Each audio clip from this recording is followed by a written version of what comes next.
Arkadaşlar herkese merhaba. Yeni bir videoyla beraberiz. Arkadaşlar bugünkü videomuzda uzun zamandır yapmayı istediğim bir davet var. Bu davet daha önce gelenlerden bir tanesi bana mavi enerji, biyoenerji hakkında bazı bilgiler verdi. Bu mavi enerji, biyoenerji herkesin evinde olan bir şey. Yani bu video herkesi ilgilendirecek bir şey. Bu videoda öğreneceğiniz şeyler sizi gerçekten çok önemli bir şekilde etkileyecek. Şimdi size kısacasını şöyle söyleyeyim. Mavi enerji ve biyoenerjiye maruz kalanlar veya o şekilde olanlar bunlar biraz da bu metafizik saldırıların etkisinden de oluyor. Bazı yerlerde bazı metafizik varlıklar oluyor. Bu varlıkların size verdiği enerji yani size etkilediği enerji budur. Bunun en önemlisi çok farklı şekilde hareketleriniz, konuşmalarınız, sizin içinizde biri var, o biri siz değilsiniz. Bunun gibi. Yani böyle görebilirsiniz. Bir karar vereceksiniz. O kararı aslında siz vermiyorsunuz.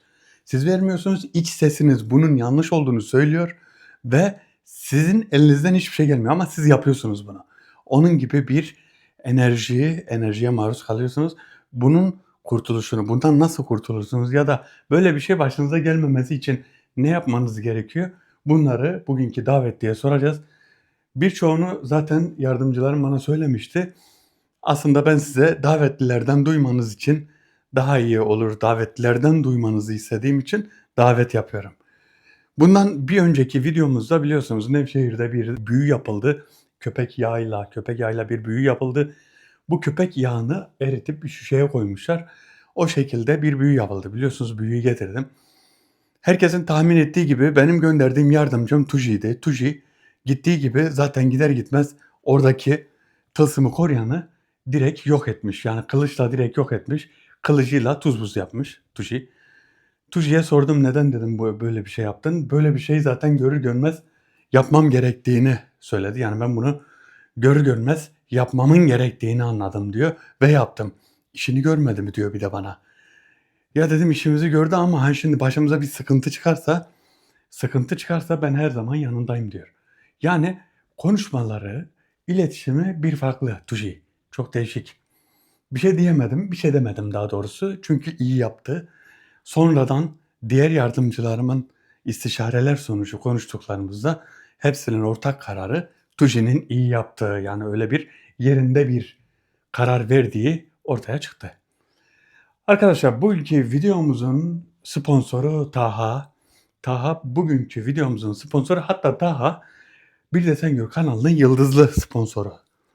Çok teşekkür ederiz kendisine. Hemen deftere ismini yazalım ve davete hemen geçelim. Taha. Taha bugünkü videomuza sponsor oldu. Şuraya Taha.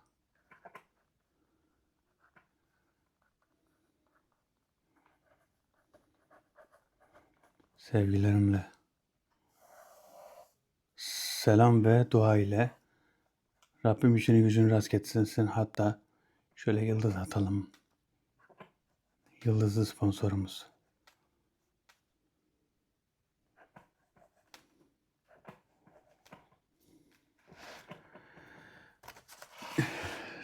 Taha'ya teşekkür ederim. Sponsor olup bizi desteklediği için, videolarımıza destek verdiği için Taha'ya teşekkür ederim. Rabbim işini gücünü rast getirsin. Ne sıkıntısı varsa gidersin ve kazadan beladan her türlü kötülüklerden korusun. Teşekkürler, saygılar, selamlar. Evet hemen bir an önce davete geçmek istiyorum. Bismillahirrahmanirrahim. La yedru ma'asmin şeyin fil ardı ve lefis semai ve huve semil alim. Bismillahirrahmanirrahim. La yedru ma'asmin şeyin fil ardı ve lefis semai ve huve semil alim. Bismillahirrahmanirrahim. La yedru ma'asmin şeyin fil ardı ve lefis semai ve huve semil alim. Arkadaşlar koruma duasıdır. Koruma duasını sabah 3 defa, gece yatmadan önce 3 defa okuyun. Rabbim Zülcelal sizi kazadan, beladan, kötülüklerden korur. Hemen davete geçiyorum ve davetlimiz gelsin. Bu enerji hakkında size önemli bilgileri soracağız, öğreneceğiz. Soracağız, öğreneceğiz. Neler yapmamız gerektiğini de soracağım. Bakalım neler söyleyecek. Davete geçiyorum.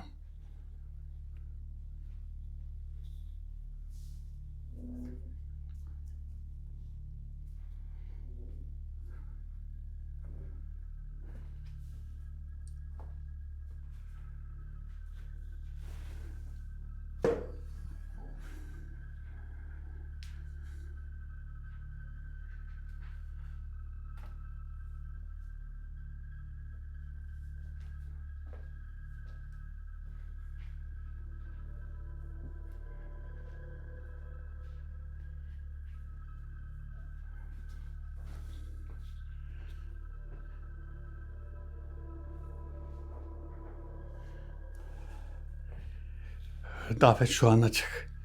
Davet açık. Davetli bakalım geldiğinde neler söyleyecek.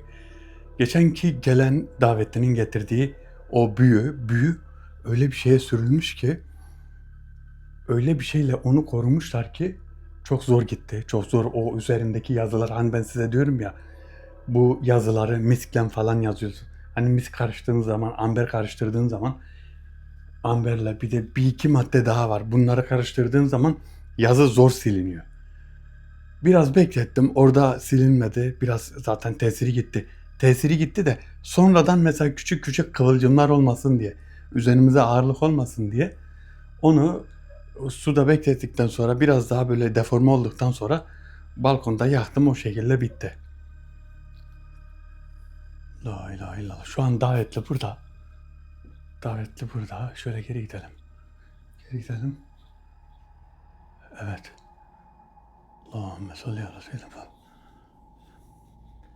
Ey davetli. Bize kendini tanıtır mısın?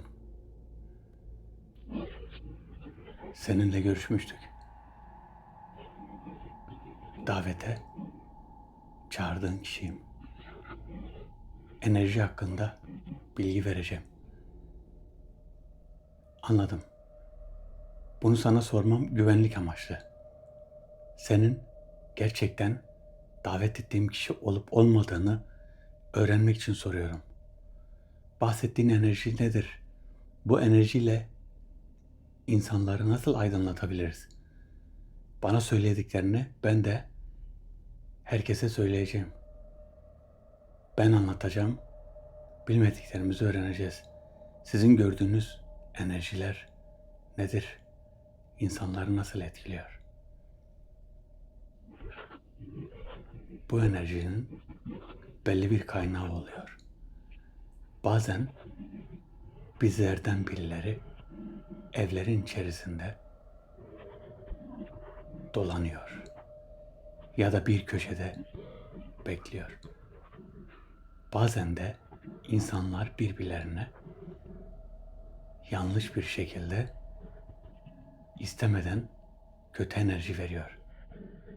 Bunlar her türlü hayat dengesini ve kararları bozuyor. Bunu siz göremiyorsunuz.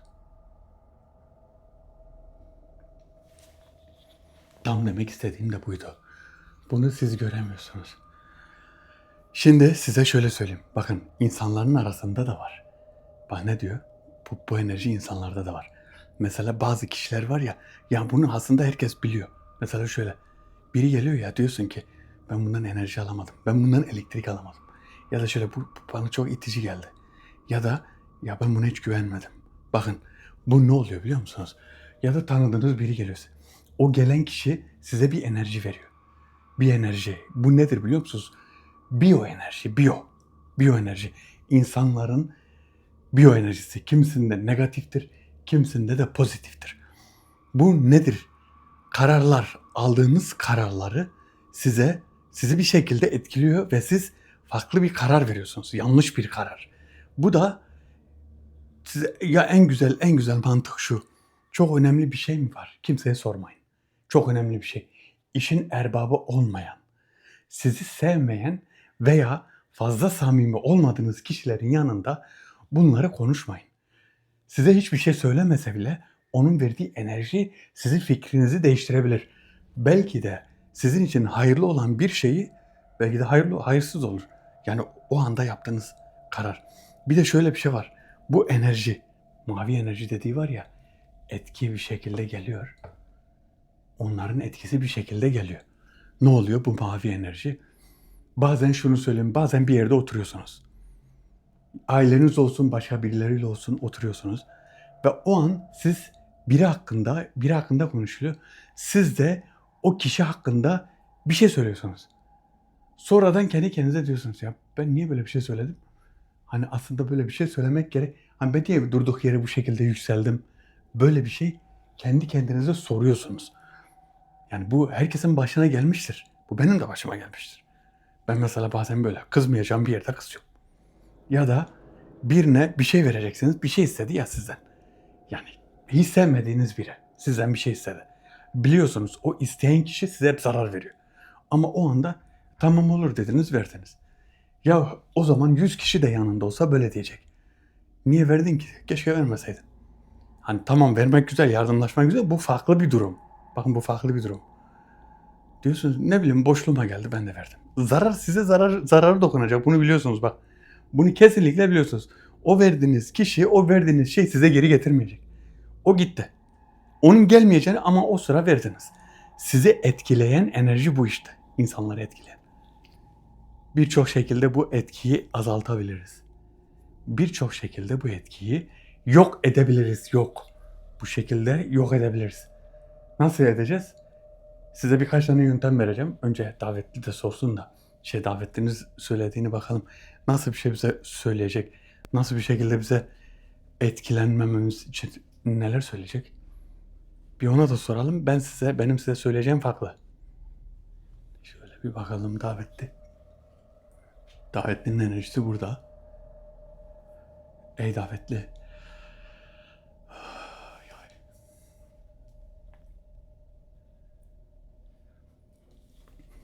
Bazı arkadaşlarımız demiş, büyüyü açarken eldiveni niye takmadın? Herkes gerçekten çok haklısınız. Böyle tehlikeli büyüler zehirli oluyor.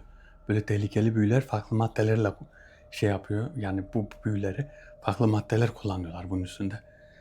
Yani eldiven kullanmam gerekiyordu. Eğer bundan sonra tekrar öyle bir şey olacaksa kesinlikle eldiven takıp onu o şekilde bozmam gerekiyor. La ilahe illa ente subhaneke inni kuntu minez zalim. La ilahe illa ente subhaneke inni kuntu. Şöyle bakalım, ağırlık bu tarafta. Eğer ki bu taraftan şöyle içeriye bir bakalım. Evet. Ey davetli. Bilmemiz gereken her şeyi bize anlatabilirsin. İnsanların birbirlerine verdiği kötü enerjiler ruh dengelerini bozuyor.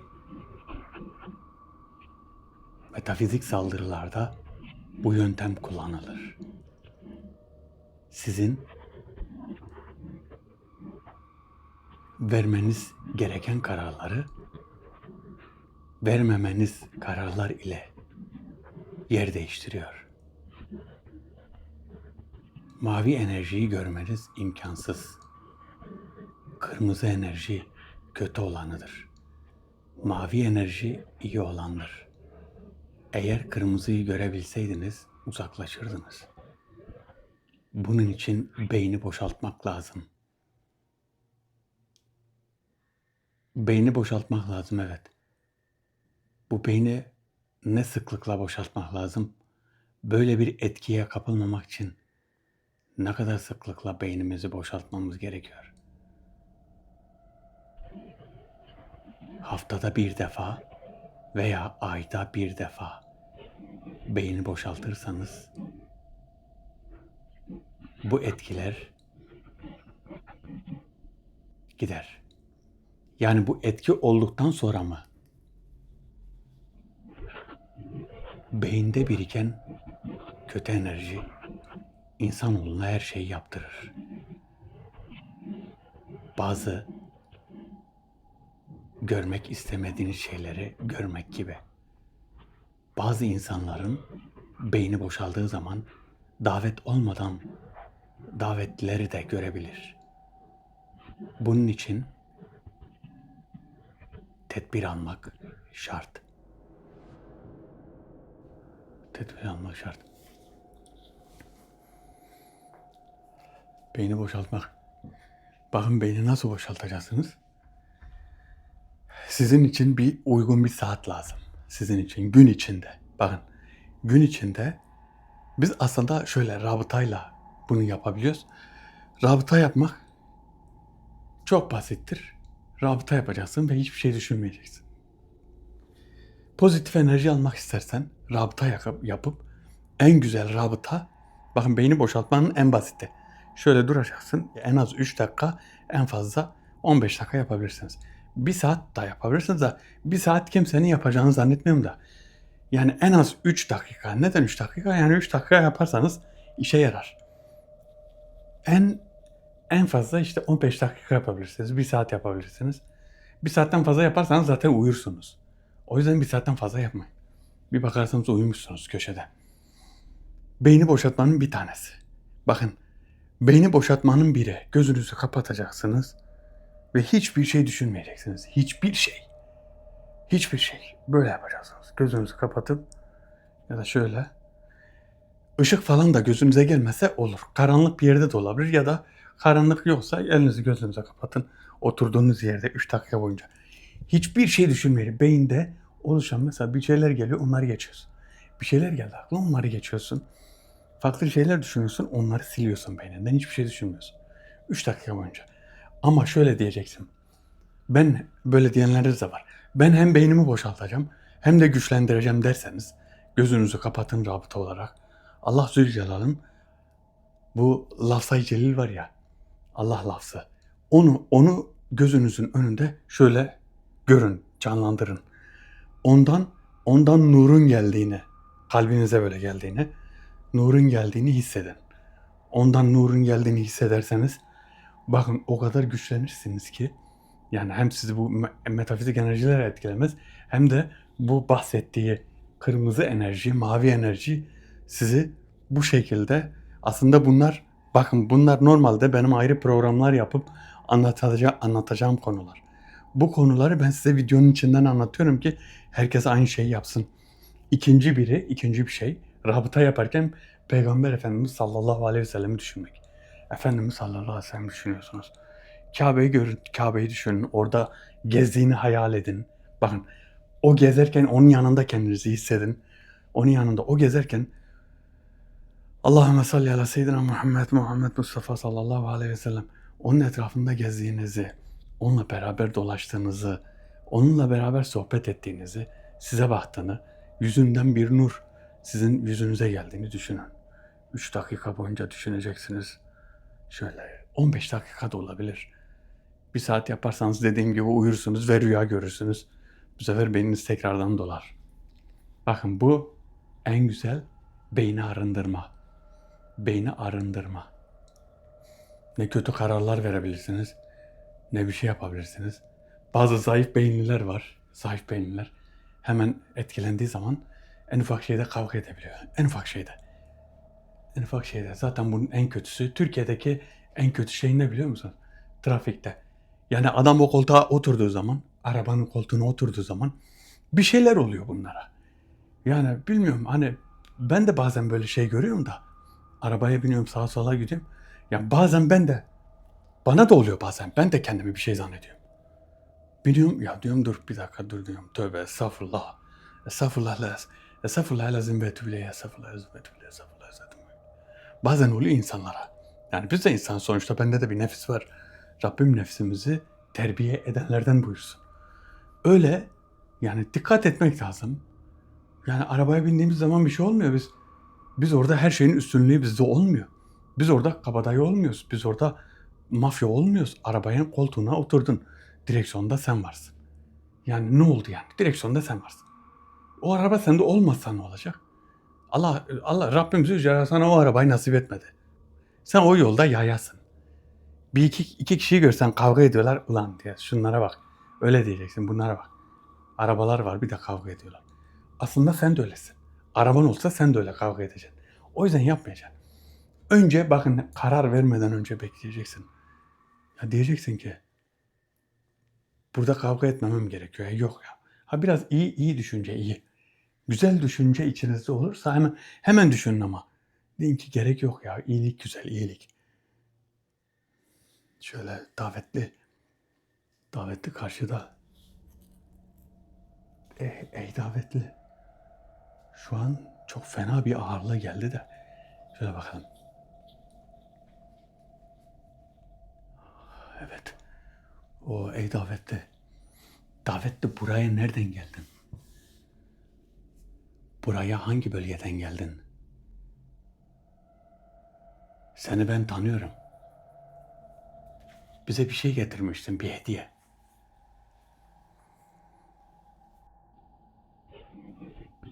Ben daha önceden bazı şeyler için gelmiştim. Size bazı şeylerden bahsedeceğim. Bunlar enerjileri kontrol altında tutabilecek taşlardır. Bu taşların yanınızda bulunması veya evinizde bulunması da sizi rahatlatabilir. Nasıl taşlar? İnsan vücudundaki enerjiyi alan taşlar. Bazı insanlar vardır. Bakışlarıyla kişileri etkilerler. Kimi insan bakışlarıyla karşıdaki kişiyi hasta eder.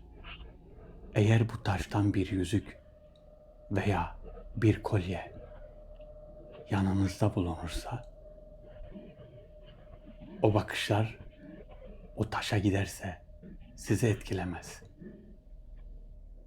Bunlar hangi taşlar?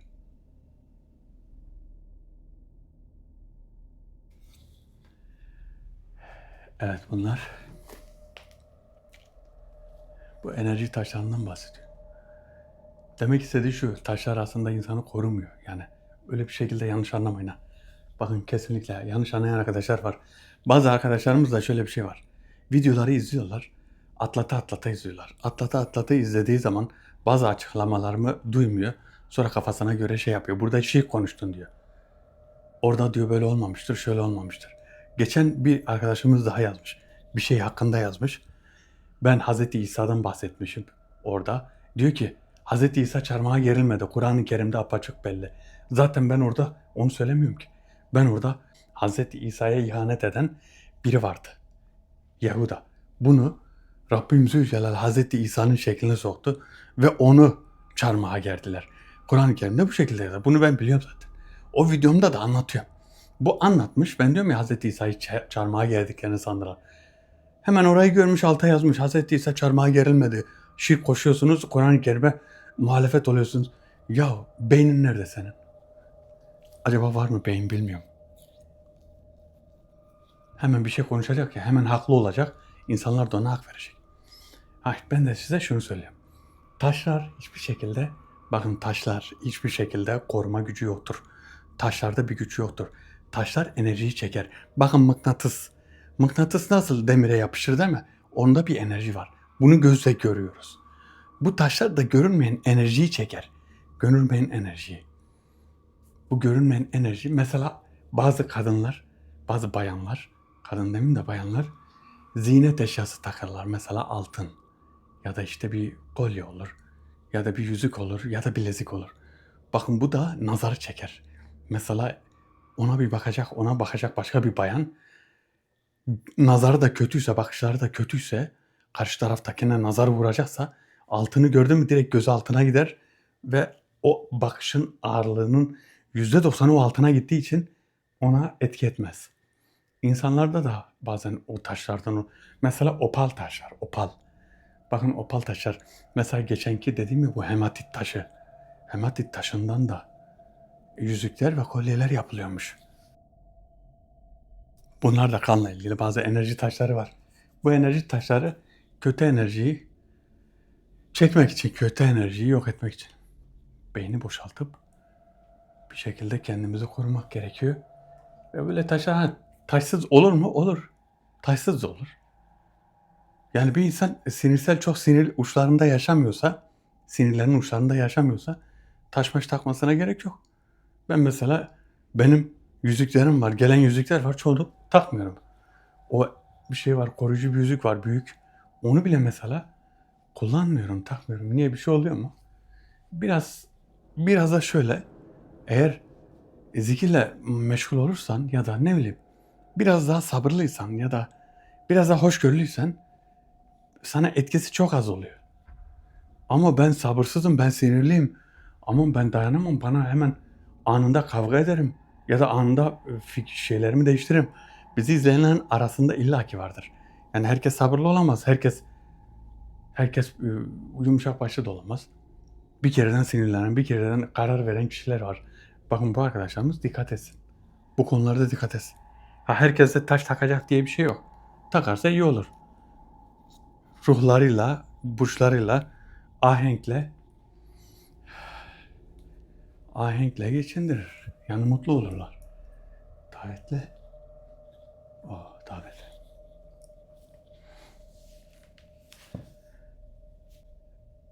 Ey davetli. Bahsettiğin bir enerji yolu vardı, bir kapı vardı. Bu kapı neredeydi? Büyük bir enerji kapısı var. Bu kapının açıldığı bir yer var. Burası zamanın kırılma noktasının olduğu yer. Bundan 10 gün önce ve ondan 10 gün önce. Nasıl? 20 gün önce mi? Yani bundan 10 gün önce ve ondan 10 gün önce ne oldu? İnsanların beyninden 47 dakika silindi. Buna devam ediyorlar. 2 defa yaptılar bunu. Kimse farkına varmadı. Evet, kimse farkına varmadı. Herkes uykusundaki 47 dakikadan silindi zannetti. Uykudaki değil.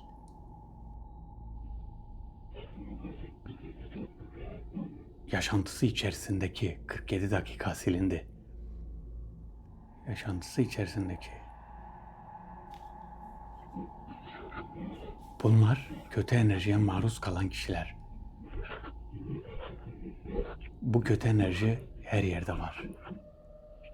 Evlerin içinde, iş yerlerinde, dışarıda, yollarda, açık havalarda, kapalı yerlerde. Her yerde var. Buna dikkat etmeniz gerekiyor. Sizlerin görmediği mavi enerji sizi mutlu eder.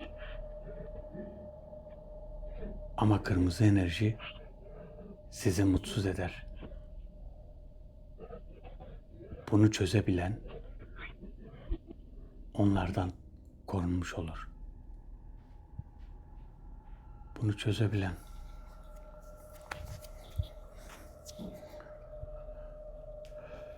...47 dakika. Bazı arkadaşlar böyle yazmış.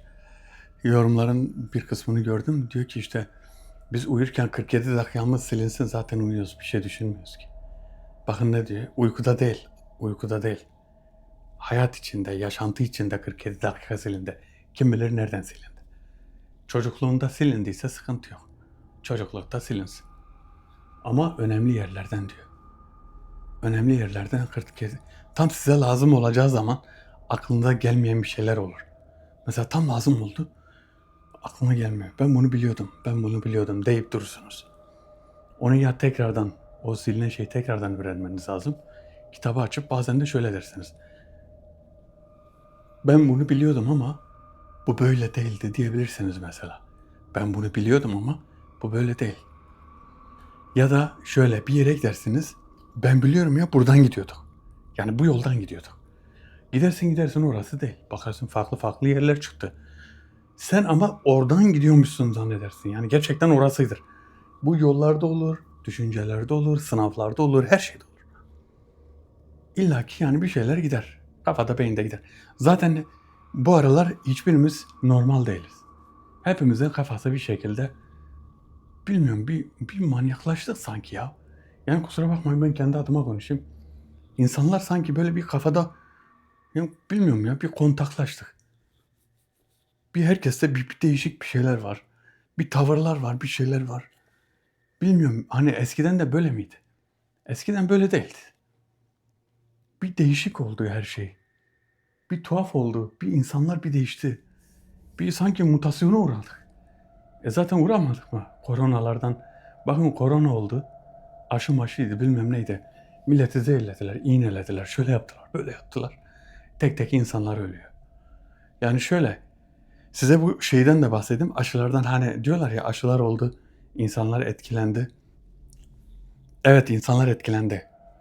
Kalp krizi riskleri arttı. Allah Zülcelal herkese sağlık, sıhhat ve bu kalp krizinden korusun. Çünkü genç yaşlarda insanlar ölüyor. Bu hastalık geldi. Bu hastalık biliyorsunuz kanı pıhtılaşma, yani kanın dengesini bozan bir hastalık.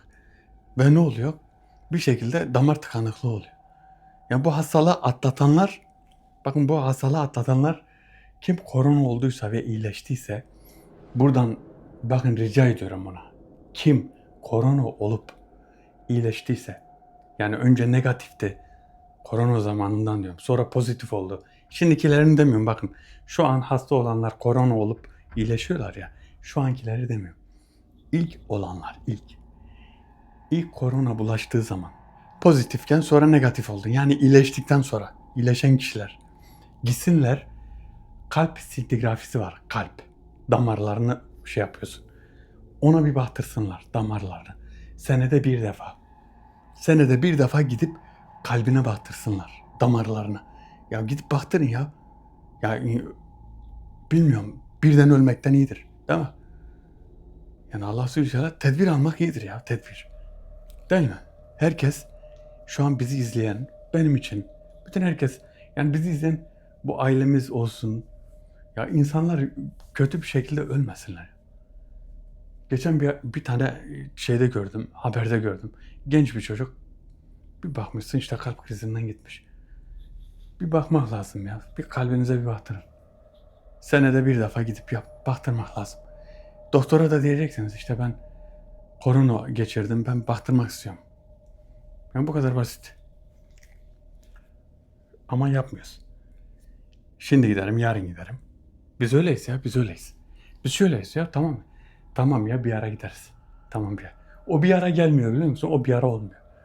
Hemen şu an al telefonu eline. Hemen gir şeye, bir randevu al. Randevu al. Git. La ilahe illallah. Subhaneke inni kuntu minez zalimin. La ilahe illallah.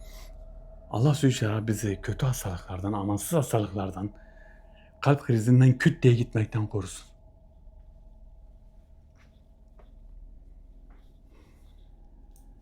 Ey davetli, ey davetli. Bakın, bir yerde bir kapı açılmış. Biz davetli geldiği zaman konuştu. Yarıda mı kesildi, ne oldu artık unuttu mu? Bir yerde bir kapı açıldı, dediği boyut kapısı, enerji kapısı.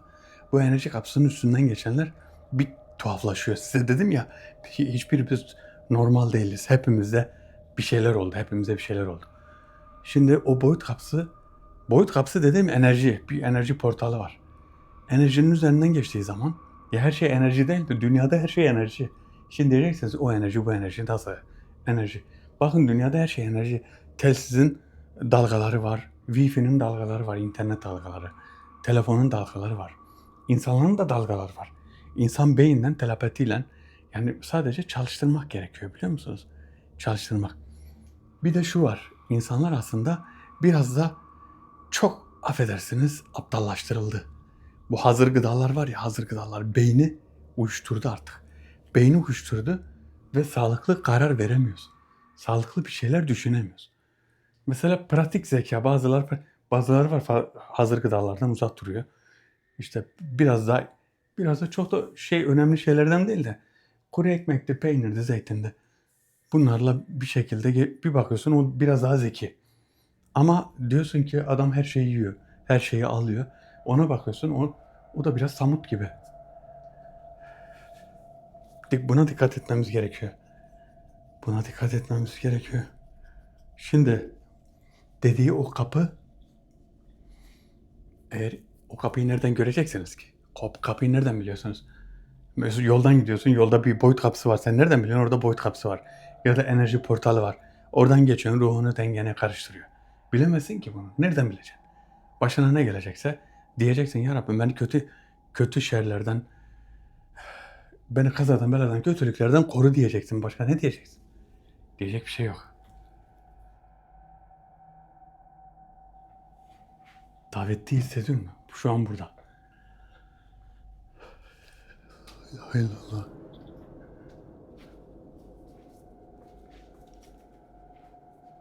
Allahümme salli ala seyyidina. Allahümme salli ala seyyidina. La ilahe illa ente subhaneke inni kuntu minez zalimin. La ilahe illa ente subhaneke inni kuntu minez zalimin.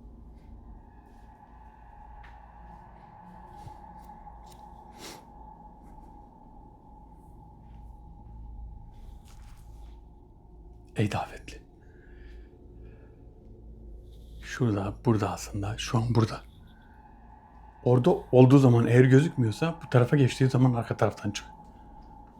Diğer taraftan çık. Evet, davetli gelmiş.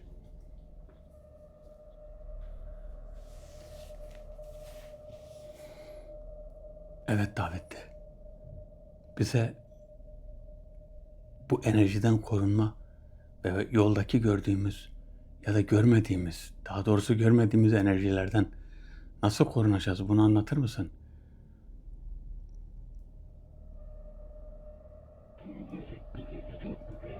İnsanların kontrol edebileceği yollar var. Bu yollar zihin yoluyla yapılır. Zihni kullanarak maddeyi etkileyebilirler. Bunu yapması çok basit. Bizim maddeyi etkileme gibi bir durumumuz yok. Ama sizlerin maddeyi etkileme durumu var. Bunu nasıl yaparız? Maddeyi etkileme. Sana daha önce bunun eğitimi verilmişti. Evet, verilmişti.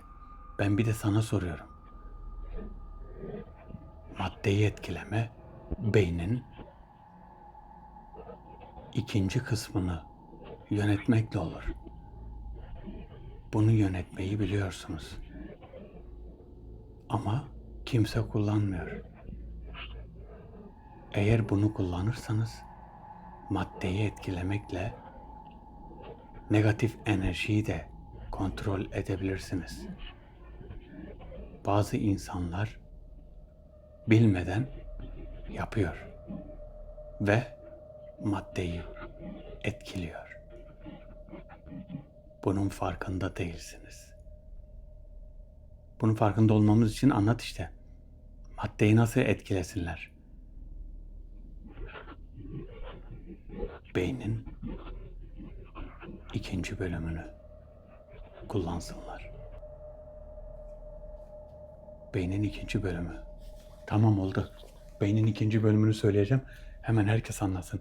Arkadaşlar, beynin ikinci bölümünü kullanın. Tamam mı? Maddeyi etkileyin. Beynin ikinci bölümü. Bazı arkadaşlarımız şöyle zannediyor. Bunlardan her şeyi sorup her şeyi öğrenmek çok kolay. Yani çok kolay bir şey yok. Ben bazen bir şeylerimi kaybediyorum. Soruyorum bunlara. Söylemiyor. Yani bir türlü şey yapamam. Bir sefer bir kitabımı kaybettim. Bu kitabın nerede olduğunu sordum. Kitap diyor ki evde değil. Kitap evde değilse nerede, bana söyle işte. Kitabın evde olmadığını söylüyor. Diyor kitabın evde olmadığını söylediler sana. Tamam da nerede olduğunu söyle. Nerede yani nerede? Kitap nerede? Böyle her şeyi söylemiyorlar. Her şeyi açık açık anlatmıyorlar. Karşında bir insan yok çünkü. Karşında bir insan olsa sana bildiğini açık açık anlatır. Bir öğretmen karşıdaki öğrenciye bildiğini açık açık anlatmıyor mu? Anlatıyor. Öğrenci anlamadığı zaman tekrar ediyor. Tekrar ettikten sonra gene anlatıyor. Anlatıyor ama bunlar öyle değil. Bunlar öyle değil. Bazen şöyle. Yetkili kişiler gelir. Mesela bakın, büyü yapan ve büyünün yerini söyleyen yaratık geldi değil mi? Bu normal yaratıklar değil. Benim yardımcılarım da değil. Mesela benim yardımcılarım şunu diyebilirdi. İşte bir yerde büyü yapılıyor. Bu büyüyü işte gidip getirmek lazım. Bakın, Nevşehir'de yapılan büyü. Benim daha önce konuştuğum yaratıklar bana bir şey söylemedi. Nerede olduğunu ben kendim birkaç tanesine sordum. Nerede yapıldı? Hangi kuyuda yapıldı? Hangi mağarada yapıldı? Söylemedi. Ama gelen davetli söyledi. Niye? Gelen davetli farklı. Yani onun branşında. Mesela bir şey kayboldu. Bir şey kayboldu. Kimin branşıysa onun gelmesi lazım. Kaybolan kişiyi gidip bulmak lazım. Mesela burada biri. Burada bir tane yaratık var. Şu yaratık. ya da benim yardımcılarımdan biri.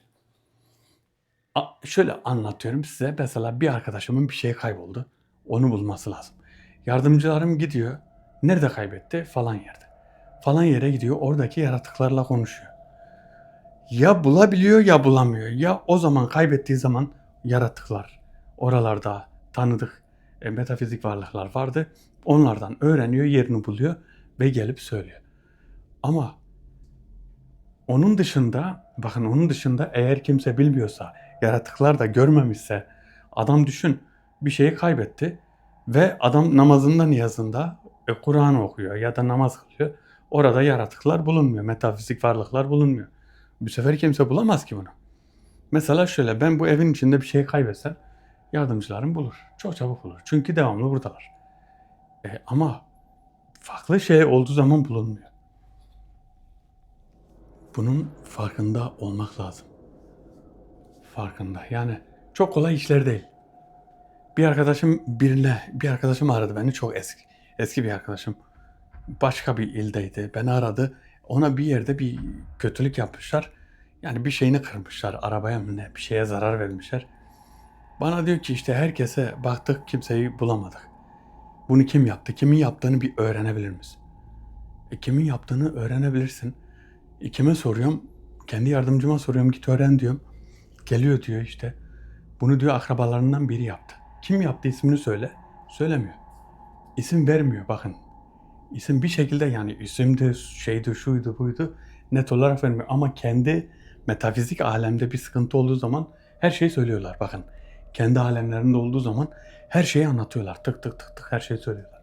Ama bizimle ilgili bu tür şeylerde ne yaparsan yap ağzından laf alamıyorsun. Ey davetli, davetin çok kötü bir ağırlık geldi. İnan baş ağrısı yaptı. Evet davetli. Ey davetli. Sana bir şey soracağım. Nevşehir'de bir büyü yapıldı. Bu büyü bir mağaranın içindeydi. Biz o büyüyü yok ettik. Tekrardan orada büyü falan var mı? Sana soruyorum. Bir haberin var mı acaba? Benim bundan haberim yok. Size karşı yapılan şu an bir saldırı da yok. Ama istersen herhangi bir saldırı var mı diye öğrenebilirim. Yok öğrenme. Hani sen bilmiyorsun değil mi bunu? Bilmiyorum. Kimin yaptığını öğrenmek mi istiyorsun? Yok istemiyorum. Sadece sordum. Bu dediğin, senin dediğin kırmızı enerji. Bunu görebilir miyiz? Görmek için bir şey yapmak gerekir mi?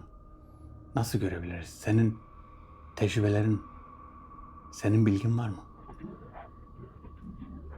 Kırmızı enerjiyi insanlar göremez. Bu enerjiyi kediler ve köpekler görür. Küçük bebekler de görür. Küçük bebekler mi? Evet, onların gördüğünü biliyorum. Onların dışında bu enerjiyi hiçbir insan göremez. Bazıları sadece hisseder. Ama gözle görülmez. His mi eder?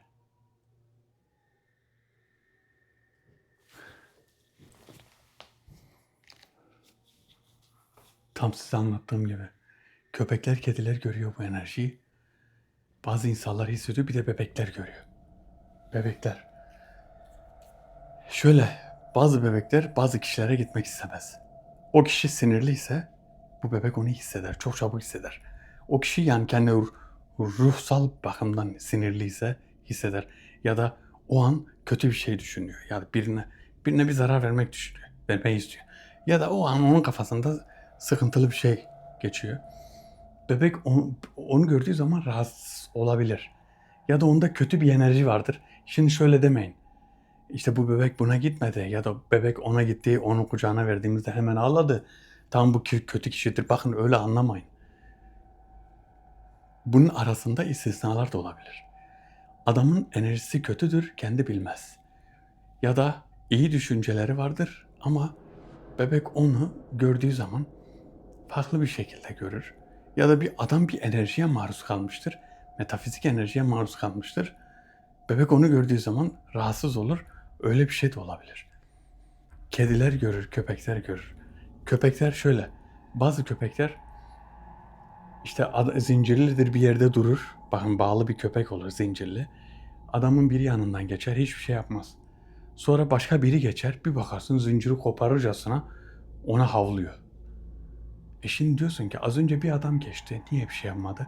Buna niye yapıyor? İşte onu hissediyor. Hissediyor yani onun beyninden dalgasını görüyor. Beyinden çıkan bir dalga var. Böyle duman gibi. Köpek bunu görüyor. Kedi de görüyor. İyi niyetli. Zaten iyi niyet her zaman için iyidir. İyi niyetliysen beyninden böyle mavi dumanlar, güzel dumanlar çıkar. Yani güzel dalgalar çıkar ve hiçbir şekilde seni kötü görmezler. Kötü niyetliysen zaten için niyetin pisse kırmızı, kötü kara şeyler, siyah siyah dalgalar gelir ve bu dalgaları bebek de görür, köpek de görür, kedi de görür ve bazı insanlar da hisseder. Dersin ki işte be, ne kadar pis bir yapı. Bundan uzak dur. İçinizin ısınmadığı kişilerden uzak durun. Mesela biri geldi ya, konuştunuz, bir şey yaptınız, yeni tanışıyorsunuz. Ondan elektrik alamadınız, ondan bir enerji alamadınız, ondan uzak durun. Onda illaki bir şey vardır. Ya illaki sizin enerjiniz onunla uyuşmuyordur ya. Budur yani bu kadar basit bir şey yani.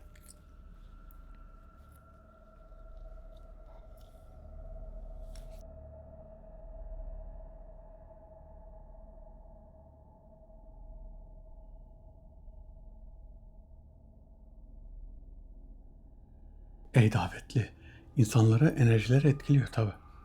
Biyoenerji. Her insanın biyoenerjisi var. Anlattığımız buydu zaten. Her insanın bir biyoenerjisi var. Yani bazı insanları görürsünüz derseniz ki ne kadar güzel biri keşke her gün gelse bize. Bazılarını da görsen ya bu bana gelmesin dersin.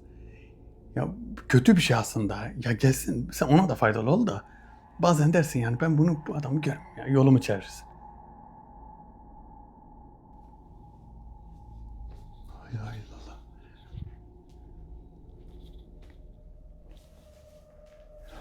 Ey davetli. Bu dediğin enerji kapısı şu an burada var mı? Evet. Duvarın köşesinde mavi bir kapı var. O kapıdan geçersen çok farklı bir yere gidersin. Duvarın köşesi hangi taraf? Benim karşım. Senin karşın. Benim arka kısmım mı? Şurası mı? Senin arkan. Orada mavi bir kapı var. Çok gizemli bir yere çıkıyor. Oraya girersen ne demek istediğimi anlarsın. Mavi bir kapı mı? Burada İbn Zenhur çıkıyordu hep. Mavi bir kapı. Benim arkam, ben burada duruyordum. Şurada bir mavi kapı var demek. Mavi kapı. Buraya ben onu şu an göremem. Dur bakayım hele şey görüyor mu kamerada? Mavi bir kapı. Kamera sonuçta mercekli yani özel lens takılı kameraya da. Şöyle bir bakalım. Görebiliyoruz mu acaba mavi kapıyı? Şöyle bir bakacağım. Siz de bakın. Eğer ki öyle bir şey görebiliyorsanız yani ben şu kameranın ekranı çok küçük. O yüzden bir şey hissetmiyorum, görmüyorum da bakayım hele. Belki bizim diğer mavi lens var diye. O görür müydü acaba bilmiyorum ki. Mavi kapı. Görünür görünmez bilmiyorum. Ama şöyle bir şey var. Boyuta girsem boyutta o mavi kapıyı görürüm. Mavi kapıyı görürüm ama mavi kapıdan nereye çıkarım bilmiyorum. Mavi kapıdan nereye çıkılır? Metafizik aleme zaten bir kapı açtık. Metafizik alemi böyle adım adım, yavaş yavaş, santim santim içine doğru ilerleyip bilmediğimizi öğrenmeye çalışıyoruz. Bu öğrendiğimiz şeyleri de paylaşıyoruz. Öğrendiğimiz şeyler. Metafizik alemin gücü, yani o negatif enerjiyi güce çevirme de bizim elimizde. Nedir? Dualarla, zikirlerle, namazla, abdest ile metafizik enerjiyi çok çabuk atarsın üstünde. Bakın şöyle söyleyeyim, iş yeri sahipleri varsa şöyle dinlesin iş yeri sahipleri. Eğer ki içeriye müşteri girmiyorsa, bakın eğer müşteri girmiyorsa orada metafizik varlıklar var iş yerinde. İş yeriniz karanlıksa, yani ön taraf aydınlık, ortalara doğru karanlık. Eğer öyleyse bakın oralarda da metafizik varlıklar var ve bu varlıklar müşterinin, yani insanlar içeriye girmiyor. Müşteri ne demek? İnsanlar. İnsanlar içeriye girmiyor. Çünkü insanlar o enerjiyi hissediyor. Bakın bu videonun ana temeli zaten bu. Bu davetin ana temeli. Metafizik enerjiyi, yani normal enerji insanların hissetmesi. Metafizik bir şey varsa, orada bir varlıklar varsa, bu metafizik varlıklar, insanlar onu hissediyor ve dükkana girmiyor, iş yerine girmiyor. Ne yapmamız gerekiyor? Temiz tutmak gerekiyor. 1, temiz tutacağız. 2, aydınlık olacak oralar. Yani boyasızsa boyayacaksınız. Badanasızsa badanasını yapacaksınız. Temiz olacak ve aydınlık olacak, ışıklı olacak. Havalandırılmış olacak, havalandırılmış. Havalandırılmazsa nasıl ki duvarlar küf tutuyor, değil mi? Oraya metafizik varlıklar da gidiyor. Bu metafizik varlıklar niye harabelerde? Niye harabelerde? Niye eski yerlerde? Eski bir yere girdiğin zaman aman gitme oraya çarpılırsın derler değil mi eskiler? Doğru. Çünkü oraları sever. Bu kötü varlıkların hepsi, şeytani varlıkların hepsi oraları sever. Oralarda yaşarlar. Senin iş yerinde, evinde o harabe gibi olursa onlar gelir oraya yerleşir ve orayı insanlara kötü enerji verir. İş yeri bu şekilde iş yapmaz. Ne yaparsın? Temizlersin orayı. Biraz aydınlatırsın. Boyası kötüyse boyasını yaparsın. Işıklandırırsın. Bakın iş nasıl açılıyor. Bereket nasıl geliyor. Ve orada Kur'an okursun. Sabahları girdin mi? Böyle dersin. Ben iş yerime girdiğim zaman her sabah bir sayfa Kur'an okuyacağım. Ya da bir sayfa Kur'an dinleyeceğim. Bu şekilde kendinizi yaparsanız bu ev için de geçerli. Mesela birileri size geliyor, diyor ki evinize geldim, evinizde çok ağırlık var. Ya da evinize gelmek istemiyorlar. Ya size gitmeyelim, ya şuraya gidelim. O an onlar şöyle, size sıkılıyorlar çünkü. O kötü enerjiyi biliyorlar. Kötü enerji sizin evinizde var. O yüzden içlerine bir sıkıntı giriyor. Bu sıkıntı girmesi zaten metafizik varlıklar. Korkmaya gerek yok. İnsanlara bir şey yapmaz. Ama ne olur, sıkıntı verir, ruhunuzu daraltır. İşiniz dükkandaysa iş olmaz, müşteri gelmez. Bereketsizlik olur, her şey olur. Bunun için söylediklerimi yaparsanız çok iyi olur. La ilahe illallah subhaneke. Davetle bayağı yoruldu. Arkadaşlar videomuzu beğenmeyi unutmayın. Bir sonraki videoda buluşmak üzere. Herkes kendine iyi baksın. Allah'a emanet olun. Hoşçakalın.